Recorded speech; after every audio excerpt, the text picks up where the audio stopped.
அரசு பள்ளி மற்றும் மருத்துவமனை அருகிலேயே அடுத்தடுத்து 4 டாஸ்மாக் கடைகள் செயல்படுவதாக குற்றச்சாட்டு எழுந்துள்ளது. மக்களின் குற்றச்சாட்டு குறித்து இந்த தொகுப்பில் காணலாம். பல்வேறு வரலாற்று சிறப்புமிக்க இடங்களை தன்னகத்தை கொண்ட கோட்டை நகரமான வேலூர் மாவட்டம் தற்போது டாஸ்மாக் பிடியில் தத்தளிக்கிறது. வேலூர் மற்றும் திருப்பத்தூர் உள்ளடக்கிய டாஸ்மாக் வருவாய் மாவட்டமாக செயல்பட்டு வரும் வேலூரில் மொத்தம் 100 அரசு டாஸ்மாக் கடைகள் செயல்பட்டு வருவதாக கூறப்படுகிறது.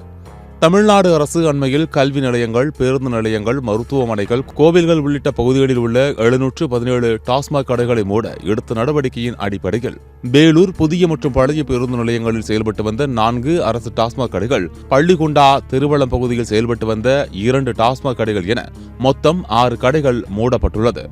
ஆனால் மக்கள் பெரிதும் எதிர்பார்த்த வேலூர் காகிதப்பட்டறை பகுதிகள், அரசு பள்ளி மற்றும் மருத்துவமனை அருகே ஒரே இடத்தில் செயல்பட்டு வரும் கடை எண் 11043, கடை எண் 11331, கடை எண் 11121, கடை எண் 11051 ஆகிய 4 டாஸ்மாக் கடைகளை மூட நடவடிக்கை எடுக்கவில்லை என்றும், இவை தற்போதும் எந்தவித தங்கு தடையின்றி மது விற்பனையில் ஈடுபட்டு வருவதாகவும் கூறப்படுகிறது.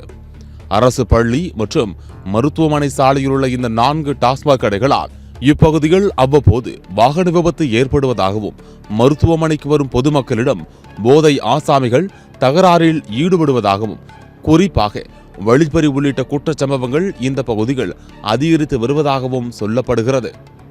அடுத்தடுத்து ஒரு 50 மீட்டர்ல 4 மதுபான கடைகள் காகிதப்பட்டில் இயங்கிட்டு இருக்கு.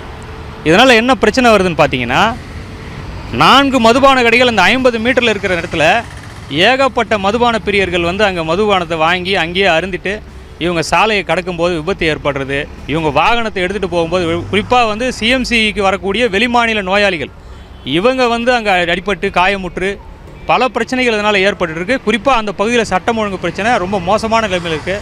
பெண்கள் அந்த பக்கம் சாலையில் நடமாட முடியல, பாதுகாப்பாக இல்லை.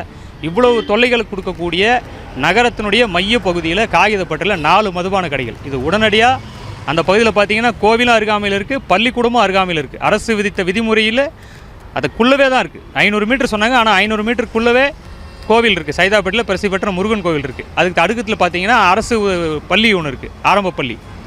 அந்த அரசு விதியை மீறி இந்த 4 கடைகள் செயல்படுவது மட்டும் இல்லாத மக்களுடைய உயிருக்கு பாதுகாப்பு இல்லை. வாகனத்தில் செல்லக்கூடிய அவங்களுக்கு விபத்து அச்சம், இன்னொரு பக்கத்தில் பெண்கள் பாதுகாப்பு, இப்படி அவ்வளோ மோசமான நிலைமை இருக்குது. தெரியும், காகிதப்பட்டறை மக்கள் நீண்ட காலமாக போராடி வராங்க. அவங்களுடைய போராட்டத்துக்கு பலனாக ஒரே ஒரு எலைட் மதுபான கடை, அது மட்டும்தான் டான்சியாண்டு அகற்றிருக்கிறாங்க. இந்த 4 கடைகள் பக்கத்திலே இருக்குது.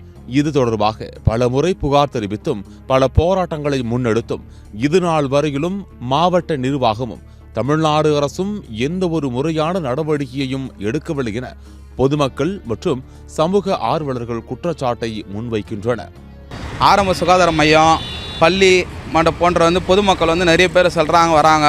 வணிக வியாபாரிகளெல்லாம் போகிற வர ஏரியா வேலூர்லேயே முக்கியமான சாலை இது, ஐடாஸ் கடை சாலை. இந்த சாலை நிறைய இந்த ஒயின் ஷாப் இருக்கிறதுனால நிறைய ஆக்சிடெண்ட்டு, திருட்டு சம்பவம், வழிப்பறிவு, வெளியேந்த ஆட்கள்லாம் வராங்க. போதை ஆசாமிங்க இரவு நேரத்தில் என்னென்ன பண்ணுறாங்கன்னே தெரில. பெண்களுக்கு ஒரு மிகப்பெரிய அச்சுறுத்தலாக இருக்குது. ஆகையால் தமிழக புதுசாக பொறுப்பேற்றுள்ள தமிழக முதல்வர் அவர்கள் இந்த பகுதியில் உள்ள 3 கடைகளும் மற்றும் பாரு, அனுமதி இல்லாத பார்லாம் அந்த கடை இந்த ஏரியாவில் இருக்குது, அந்த பார்களும் அகற்ற வேண்டும் என்று மாண்புமிகு தமிழக முதல்வர் அவருக்கு இந்த வாயிலாக வேண்டுகோள் வைக்கிறோம். இதில் கடை எண் 11051 கடந்த சில நாட்களுக்கு முன் ஏற்பட்ட பிரச்சினை காரணமாக தற்காலிகமாக மூடப்பட்டதாகவும், தற்போது இந்த கடையை மீண்டும் திறக்க முயற்சி நடைபெற்று வருவதாகவும், தற்போது வேலூர் புதிய பழைய பேருந்து நிலையங்களில் செயல்பட்டு வந்த 4 அரசு மதுபான கடைகள் மூடப்பட்டதால் மது பிரியர்கள் காகிதப்பட்டறையில் உள்ள டாஸ்மாக் கடைகளுக்கு வருவதாகவும், பகல் 12 மணி முதல் இரவு 10 மணி வரை இந்த சாலை முழுவதும் மது பிரியர்கள் கட்டுப்பாட்டில் இருப்பதாகவும், இந்த பகுதியில் மிகுந்த போக்குவரத்து நெரிசல் ஏற்படுவதாகவும், டாஸ்மாக் கடைகளுக்கு அருகில் உள்ள ஏடிஎம்களை மது பிரியர்கள் பாராக பயன்படுத்தி வருவதாகவும், இதனால் பணமெடுக்க வருபவர்கள் கடும் சிரமங்களை சந்திப்பதாகவும், மது பிரியர்களுக்கு பயந்து அருகிலுள்ள கடைக்காரர்கள் கூட கடைகளுக்கு இரும்பு கம்பியிட்டு பாதுகாத்து வருகின்றனர். இதற்கெல்லாம் ஒரே காரணமாக இருக்கக்கூடிய இந்த மதுபான கடைகளை மூட வேண்டும் என்ற ஒருமித்த கோரிக்கையை முன்வைத்துள்ளனர் பொதுமக்கள் மற்றும் சமூக ஆர்வலர்கள். சத்தியம் தொலைக்காட்சியின் செய்திகளுக்காக வேலூர் மாவட்ட செய்தியாளர் பிரீத்குமாருடன் செய்திக்குழு.